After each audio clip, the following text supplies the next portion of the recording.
2.5 million years ago. East Africa. The cradle of humanity is a beautiful but merciless arena. The sun beats down relentlessly on the savanna, the air shimmers, and the heat lies like a heavy veil over the land.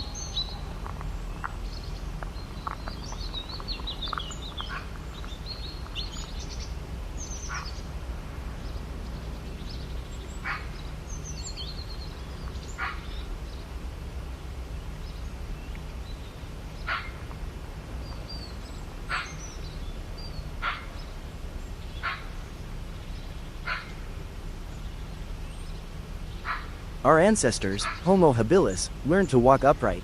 Yet despite this progress, they are still trapped in a biological cage.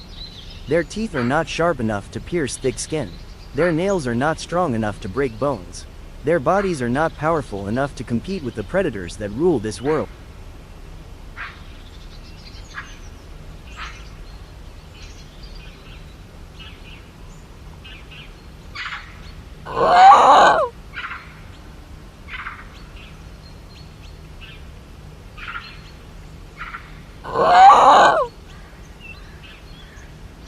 In a landscape full of lions, hyenas, and saber-toothed cats, they are not the hunters.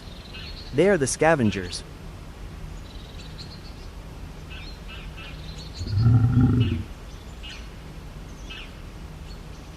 They are waiting for the remains of the giants, and hoping that enough will be left to survive.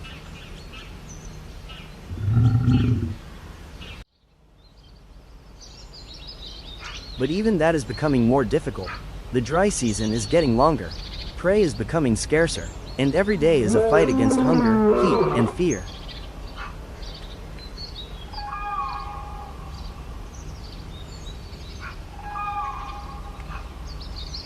Evolution is often a slow crawl, but sometimes it's a sudden leap.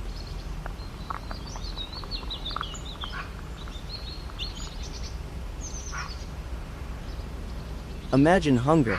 A carcass lies before them, filled with vital marrow and protein. But it is sealed behind skin and bones, harder than anything their hands can handle.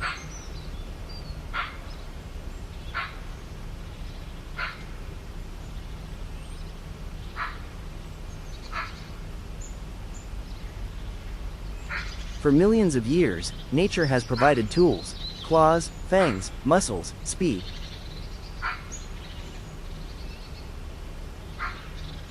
But for Homo habilis, the solution does not come from the body. Not from strength, not from instinct. It comes from something new, something that has hardly played a role in nature before. From the mind.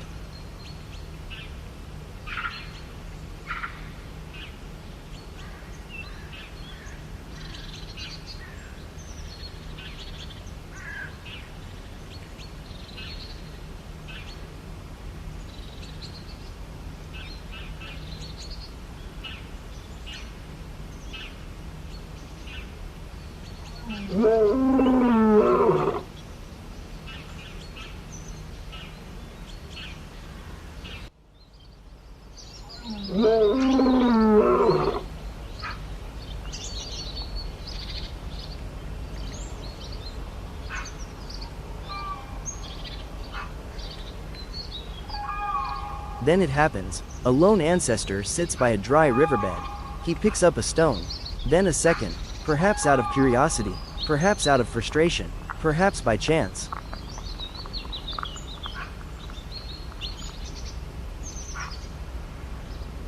A crash, a sound, a spark, a piece of stone breaks off, sharp, shiny, obsidian-like. An edge that wasn't there before.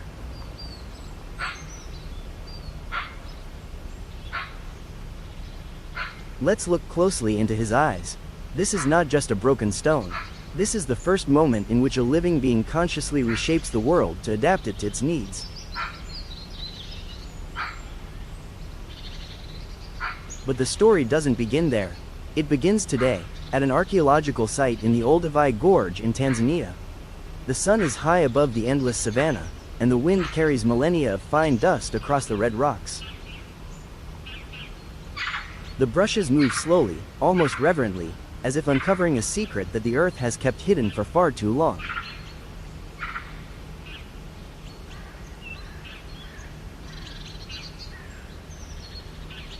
A researcher picks up an unassuming piece of stone. It is small, gray, angular, and yet it changes everything. Because this edge, this shape, this mark, it is no accident. It is the imprint of a thought born over 2 million years ago.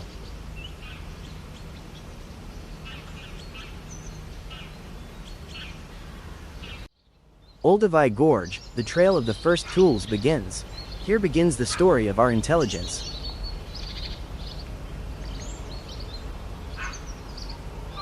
And here begins the journey back to the moment when a single ancestor first shaped the world, with nothing more than 2 stones in his hands.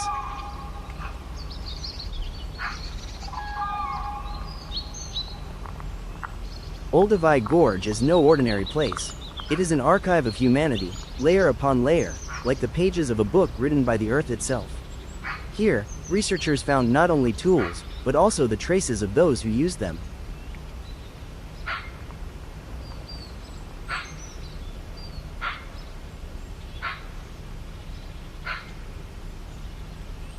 In a deeper layer of sediment, archaeologists discovered a collection of bones.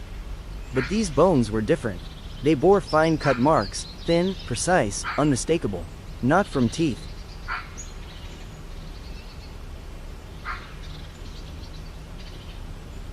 Not from claws, but from something sharp, something that was deliberately shaped.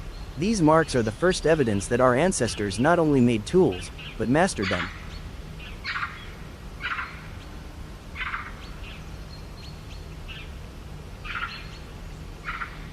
These cut marks tell a story older than any language. They show that Homo habilis didn't just smash stones randomly. He knew what he was doing. He knew where to cut to get to the pith, the most valuable energy source in the savannah. And the more tools were found, the clearer the picture became. There were patterns. There were techniques. There was repeatability.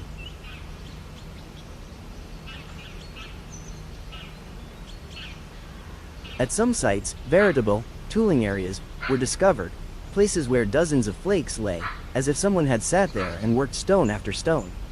Like an early workshop, a place where thought took form.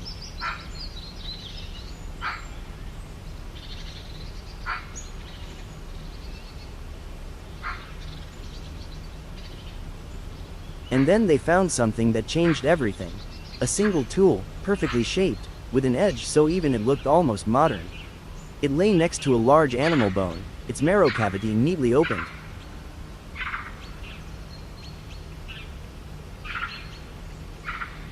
A single, perfectly shaped Oldowan stone tool lies next to a large animal bone with a cleanly opened narrow canal. Close-up, high level of detail, realistic textures, warm light, documentary style, cinematic look.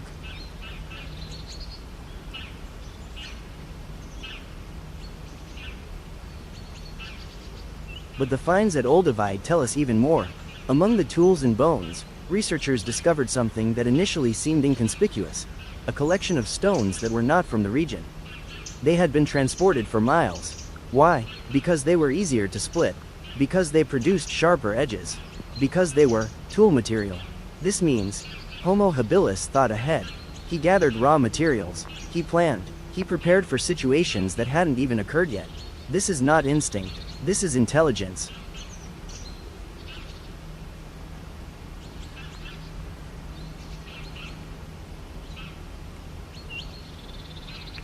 And then archaeologists stumbled upon something that defied imagination. A large, flat stone with circular impact marks.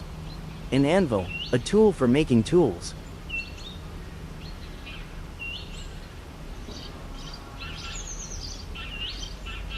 This means our ancestors didn't just have tools.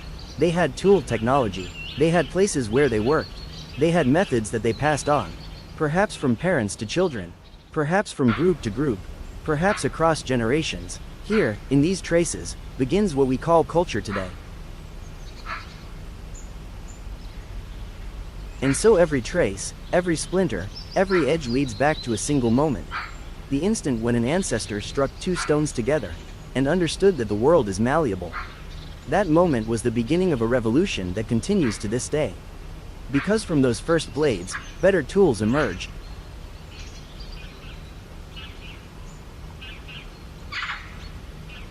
Better tools led to more food. More food led to a larger brain. And from that brain came everything we are today. But the story doesn't end there. Because the next great discovery wouldn't be made of stone, but of light, of heat, of a power that would change humanity forever.